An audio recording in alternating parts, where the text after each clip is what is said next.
We're joined today by Tim Mason, CEO of Eagle Mountain Mining. Tim, thanks for your time. No, thanks, David. A really exciting project in the US. You've just come back from there. What's impressed you about what you've seen? Yeah, it was a good trip over to the US. That's the third trip this year, but we're getting into the underground mine at the moment. That's probably one of the biggest things. We've got the drilling's been ongoing and the team's doing a great job, but we're refurbishing the existing underground mine with a view to enabling drilling from underground, which will be a game changer for us. It'll be a lot more efficient for the drilling, but also gives us access to actually see the ore body. And there's not many projects and companies at our stage where you've got 18 kilometres of development, which you can go through, you can touch the ore body.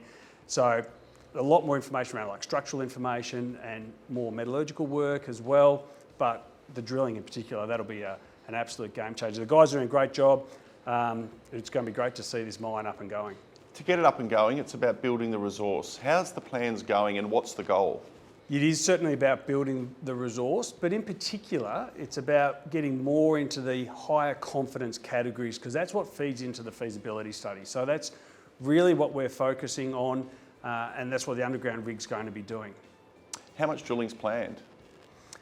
So we've got one rig drilling on the surface at the moment. That's doing some step outs, and we've got some pretty exciting potential game-changing targets which we'll be looking to drill. We're waiting on a permit for one of those in particular, and then we'll be moving into with an underground rig as well. So continuing with two rigs. To put it in a context, in the last quarter we drilled about 15 kilometres of drilling. So we're having a good crack.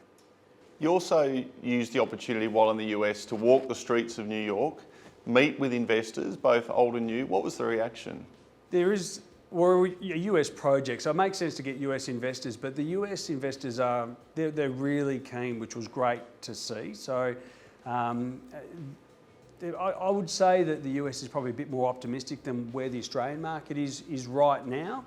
But obviously, I think everyone's waiting to see what happens with the rate rises, and then there'll be that. Hopefully, we'll see maybe a bit of a flood back into the exploration companies too. So quite optimistic. And US investors are very patriotic.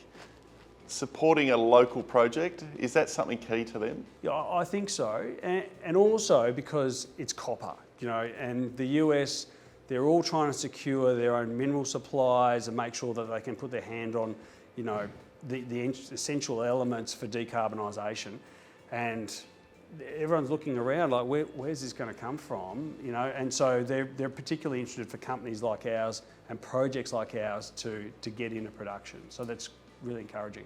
Talking about production, what's the next steps? What does the next 12 to 18 months look like? A few steps here. One, continue to upgrade the resource in particular. So that's going to de-risk the restart. So we get that, solid 8 to 10 years of production in front of us. We've got a few key permits that we've got to acquire. One of the previous groups acquired some projects or some permits for us, which is really quite helpful. They will need to get refreshed for a larger production profile. So getting on top of that and also securing necessary water. We don't think there's going to be any problems with that. So we'll acquiring those permits right now too. Exciting times ahead for Eagle Mountain and its shareholders. Tim, thanks for your time. Thanks, David. Really appreciate it.